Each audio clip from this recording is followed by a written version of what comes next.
আয়াত 16 قال فبما أغويتني لأقعدن لهم صراطك المستقيم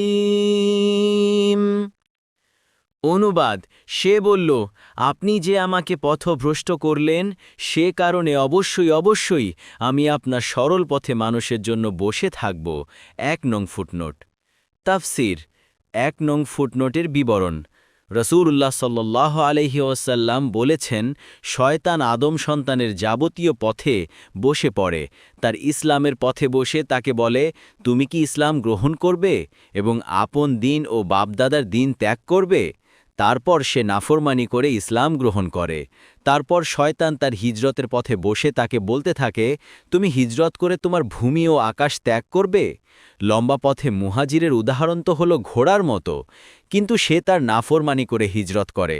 তারপর শয়তান তার জিহাদের পথে বসে বলতে থাকে তুমি কি জিহাদ করবে, এতে নিজের জান ও মালের ক্ষতির আশঙ্কা, যুদ্ধ পড়বে এতে তুমি মারা পড়বে, তারপর তোমার স্ত্রীর বিয়ে হয়ে যাবে, সম্পদ ভাগবাটোরা হয়ে যাবে।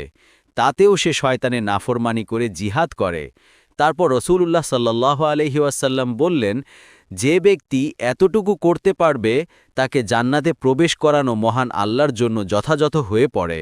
যদি কাউকে হত্যা করা হয় তাকে জান্নাতে প্রবেশ করানো আল্লাহর উপর যথাযথ হয়ে পড়ে, আর যদি ডুবেও যায় তবুও আল্লাহর জন্য যথাযথ হয়ে পড়ে তাকে জান্নাতে প্রবেশ করানো, অথবা যদি তার সফর করার জন্তু থেকে পড়ে সে মারা যায় তবুও আল্লাহর উপর যথাযথ হয়ে পড়ে তাকে জান্নাতে প্রবেশ করানো।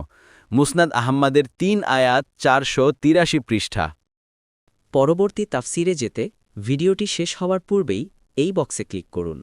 ভয়েস বা উচ্চারণে অনিচ্ছাকৃত ত্রুটি ক্ষমাসুন্দর দৃষ্টিতে দেখবেন ইনশাআল্লাহ।